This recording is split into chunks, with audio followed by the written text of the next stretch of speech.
राम नगरिया राम की बसत गंग कै तीर, अचल राज महाराज की चौकी हनुमत वीर।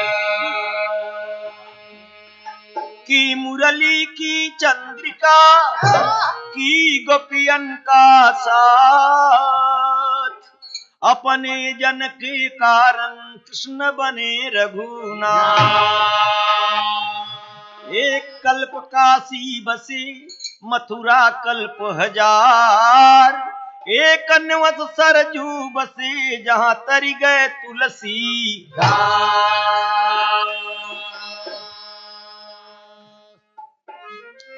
सुने वाले मित्र, कहना है हाय अरे गंगा की धार, गंगा की धार गंगा हो, गंगा की धार भागीरथी लैयाए। गंगा की धार भागीरथी लैयाए, गंगा की धार भागीरथी लैयाए। गंगा कई धार, गंगा कई धार भागीरथी लैयाए, गंगा कई धार भागीरथी लैयाए। राजा सागर जग किए निन्यानद फैलल का, राजा सागर जग किए निन्यानद फैलल का, राजा सागर जग किए निन्यानद फैलल का। सौ की दाई घोड़ा छोड़े घूम जग संसार को नहीं बाना, भैया हो को नहीं बाना, भैया हो को नहीं बाना। अब राजा इंदर जाना, कब राजा इंदर जाना, कब राजा इंदर जाना। भई सोच अपार अगर जगी भई पूरी, केस के संहार कौन जतन से बची। इंद्रासन हमार बैठ के सोच इंदर, का करी विचार जेकर घोड़ा हुए।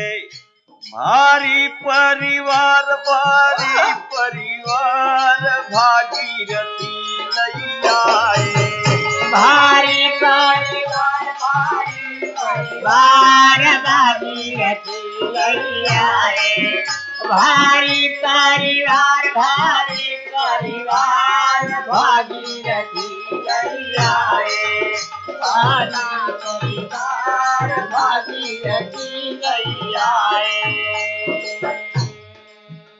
सुने वाले दोस्त, अब चिंता भई राजा सागर के सौ की दाई घोड़ा छोड़े।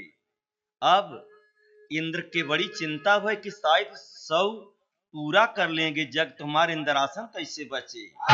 फिर कहना है इसी पर है अरे इंद्र के होई गई फिकरिया हो जिया राख पड़ा, इंद्र के होई गई फिकरिया हो जिया राख पड़ा, इंद्र के होई गई फिकरिया हो जिया राख पड़ा।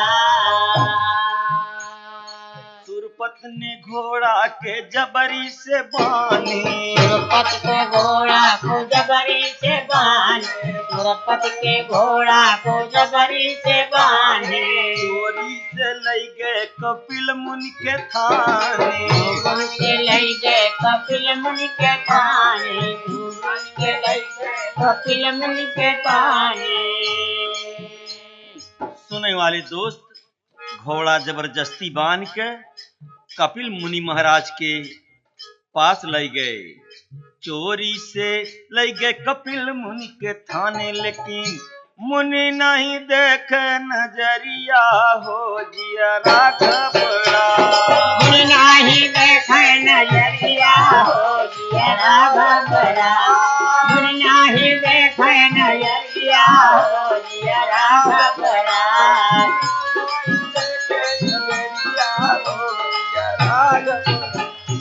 अंदर के होई गई फिकरिया हो जिया घबरा। इंदर के होई गई फिकरिया हो जिया घबरा। इंदर के होई गई फिकरिया हो जिया घबरा। का फिकर भाई? कई दिन बीत गए घोड़ा न आए। कई दिन बीत गए घोड़ा न आए। कई दिन बीत गए घोड़ा न आए। राजा सागर यापन सब बालक बोलाए। राजा सागर यापन बालक बोलाए। राजा सागर बालक बोलाए। सब बच्चों के बुलाए के राजा सागर कहत का है। राजा सागर यापन बालक बुलाए। अरे आए नहीं घोड़ा नगरिया हो जिया घबरा। आए नहीं घोड़ा नगरिया हो जिया घबरा। आए नहीं घोड़ा नगरिया हो जिया घबरा।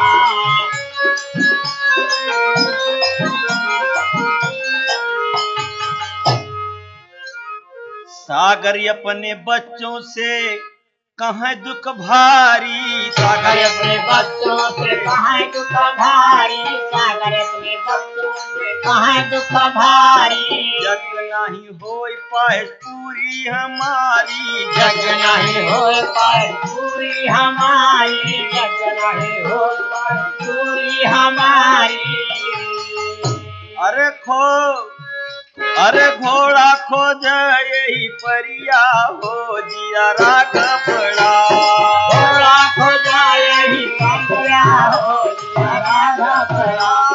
घोड़ा खोजा यही परिया हो जिया घबरा।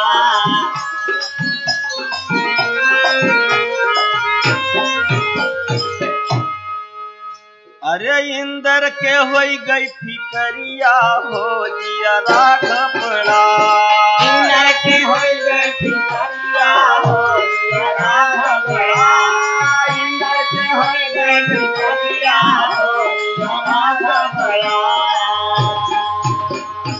भैया ऐसी बातें पिता के सुन की बालक 60,000।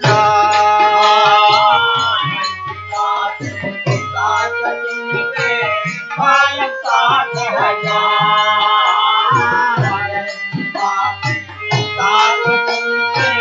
बालक 60,000। तीन लोक में जियत न छोड़ा।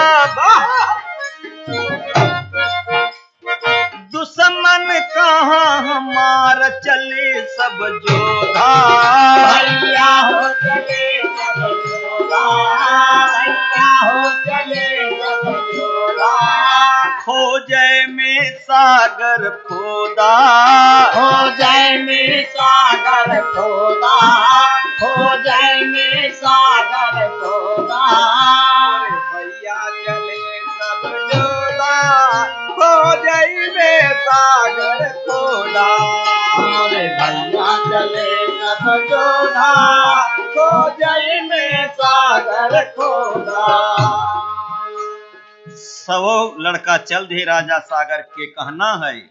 चली गईले पताल कपिल मुनि के थाने।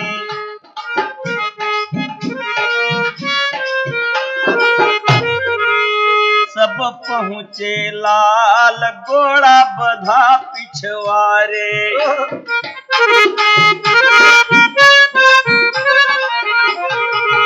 सब देखी निहाल गए मुनि के आगे सब ठोकत की ताल गए मुनि के आगे।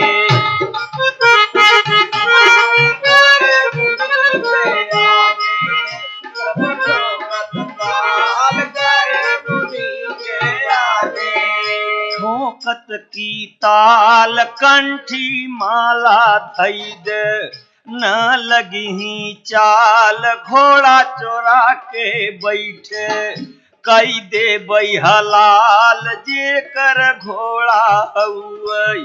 तोहरे नाही ख्याल भागीरथी लैया। तोहरे नाही ख्याल भागीरथी लैया। तोहरे नाही ख्याल भागीरथी लैया। गंगा की धार भागीरथी लैया। गंगा की धार भागीरथी लैया। बालक बिगड़े अब बर्दाश्त नहीं होता केकर घोड़ा हुए तोहके ख्याल नहीं बा। बालक बिगड़े 60,000 मुन के मारा पारी पारा। यही पर एक चौपाई के बोल बा कहना बा। अरे बालक बिगड़िए 60,000 राम राम हो रामा। बालक बिगड़े 60,000 राम राम भजूरा। बालक बिगड़े 60,000 राम राम भजूरा। मुनि की मारे वारी वारा राम राम हो रामा। मुनि के मार है बारी द्वारा राम राम हो रामा। मुनि के मार है बारी द्वारा राम राम हो रामा। दुखित भय मुनि नजर उभारा राम राम भजू रामा। भय मुनि नजर उभारा राम राम भज रामा। भय मुनि नजर उभारा राम राम भज रामा। 60,000 भय निज छारा राम राम भजू रामा। 60,000 भय निज छारा राम राम भज रामा। 60,000 भय निज छारा राम राम भज रामा। 100 लड़का बिगड़ के अब परेशान के हैं कि घोड़ा चोराए के पिछवाड़े बैठा है अब बड़का मुनि बना है। कंठी माला सब छोड़ के लागन पीटे। उस समय में ऋषि मुनि ने नजर उहार के जब गुस्सा में देखा तो 60,000 जितने लड़के थे सब खत्म हो गए। मुनि जब ताका नजर उठा के तब उसी समय में सब भस्म हो गए। 60,000 भय जय छारा राम राम भजू रामा। 60,000 भय जय छारा राम राम भज रामा। 60,000 भय जय छारा राम राम भज रामा। सागर के रही दुई पटरानी राम राम भजू रामा। सागर के रही दुई पटरानी राम राम भज रामा। सागर के रही दुई पटरानी राम राम भज रामा। एक से असमंजस भय ज्ञानी राम राम भजु रामा। एक से असमंजस भय ज्ञानी राम राम भजु रामा। एक से असमंजस भय ज्ञानी राम राम भजु रामा। असमंजस भय दुखित पारा राम राम भजु रामा। असमंजस भय दुखित पारा राम राम भजु रामा। असमंजस भय दुखित पारा राम राम भजु रामा। हो जई गई कहाँ परिवारा राम राम भजु रामा। खोज गए कहाँ परिवार राम राम भजु रामा। खोज गए कहाँ परिवार राम राम भजु रामा। असमंजस गए मुनि आश्रम पूछे दुखित ये पार। कवन जतन बता दे बाबा कैसे तरे परिवार यही दुख भारी। बाबा होई है दुख भारी। बाबा होई है दुख भारी। बाबा होई है दुख भारी। मुनि बोले बात बिचारी।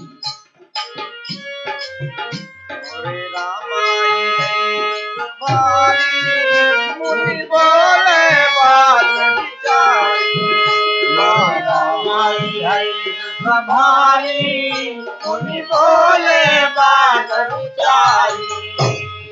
कहा ऐसे नहीं तरेंगे।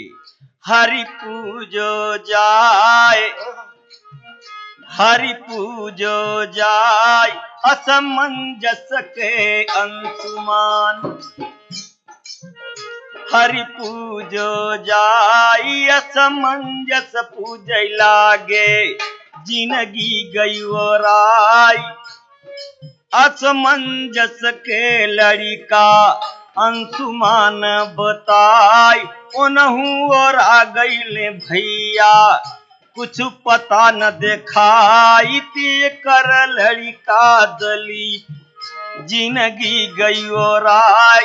दलीप का लड़िका भागीरथी पूजय ललकार पूजय ललकार भागीरथी गई पूजय ललकार पूजय ललकार भागीरथी गई पूजय ललकार पूजय ललकार भागीरथी गई पूजय ललकार भागीरथी गई।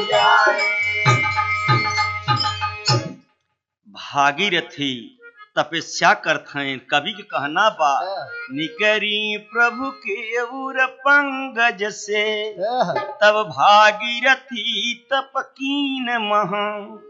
तब ब्रह्म कमंडल सीख सकी शिव शंकर आनी जटा में गहा। तब आय गिरिधरनी पर वसुधा में सुधारस जात बहा।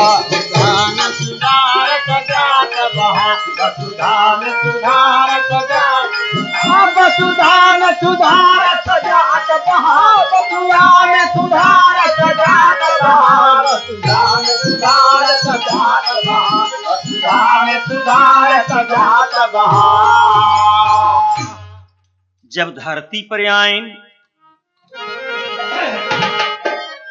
भोले बाबा का बहुत दिनों तक तपस्या किया। भोले बाबा का तपस्या करते करते जिंदगी असमंजस का अंशुमान का दलित का कि मेरे कैसे। तब भागीरथ तपस्या किया। तब शंकर जी के जटा से गंगा जी निकली। कहना है का हाय शिव के जटा से निकली गंगा महारानी। ज्ञानी भागीरथी जी लिया जटासन चली गंगा महारानी ज्ञानी भागीरथी किसे जटासन चली गंगा महारानी ज्ञानी भागीरथी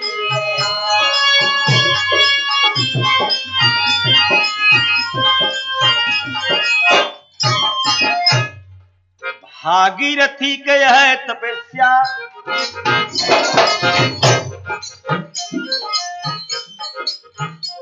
भागीरथी का यह तपस्या सुनो सज्जनों धर के ध्यान सारे जगत में चर्चा बाटे गंगा जी का सुनिए मान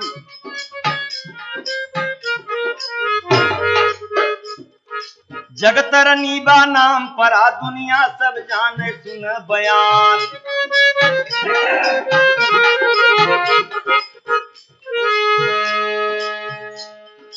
पुली परवार तराउन कर आगे कर बात सुनल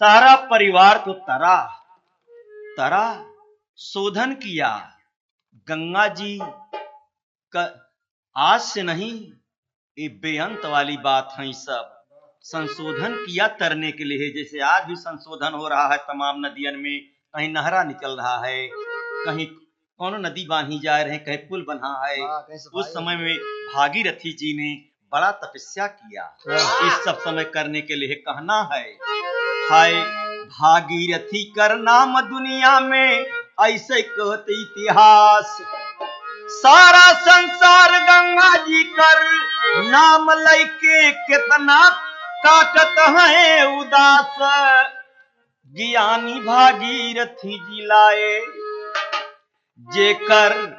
जेकर नाम परा जग तरनी सुन ले रानी ज्ञानी भागीरथी जी लाए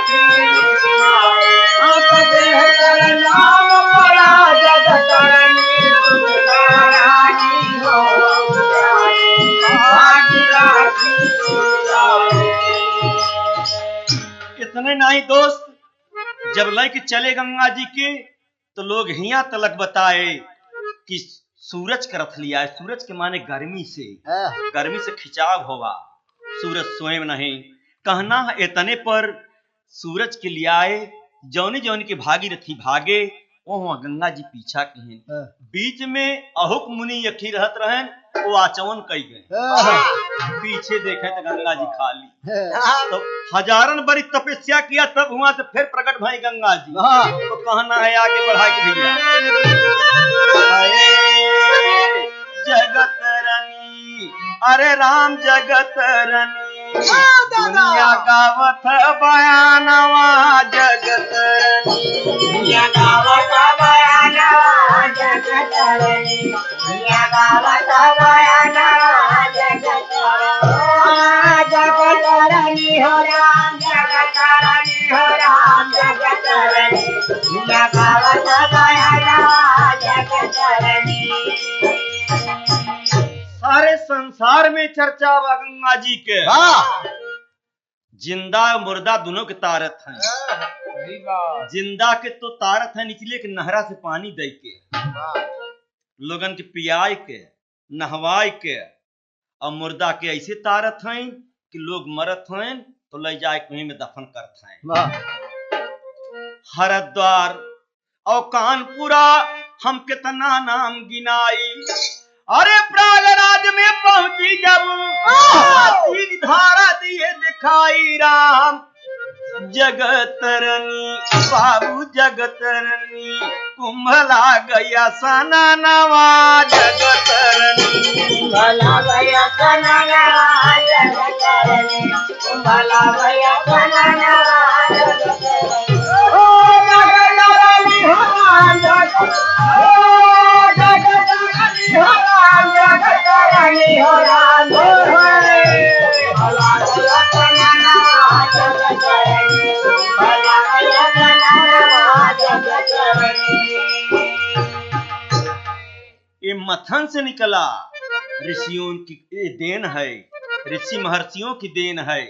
एक साल में 12 महीना में माघ महीना में कुंभ लगत भारी, सारे विश्व कर मेला देखने स्नान करने आवत ही नर नारी राम जगतरनी चौथा संतन का मिला नवा जगतरनी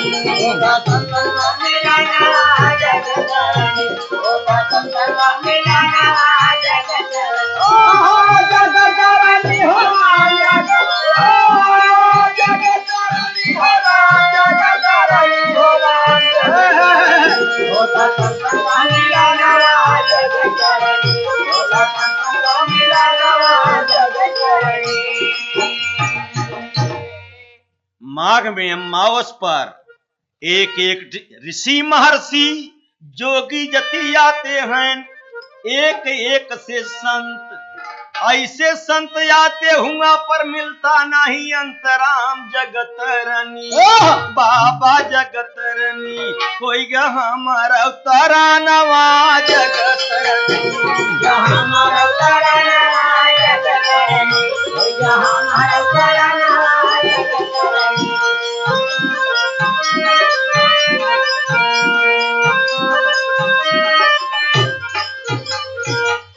संत समागम देखा दास आखी से अपने भैया, अरे ऐसा मेला कतौ देखे के मिले ना, सुन लीजिए सुनवैया राम जगतरनी यह बाबा का घर नवा जगतरनी बाबा का घर नवा जगतरनी बाबा का घर नवा जगतरनी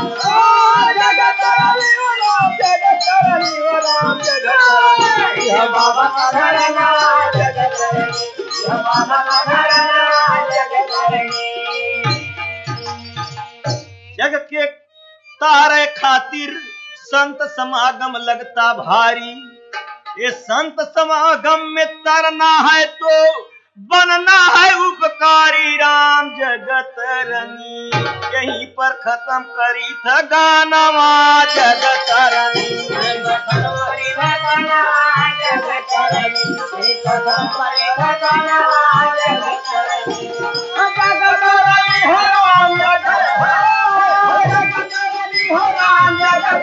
हो राम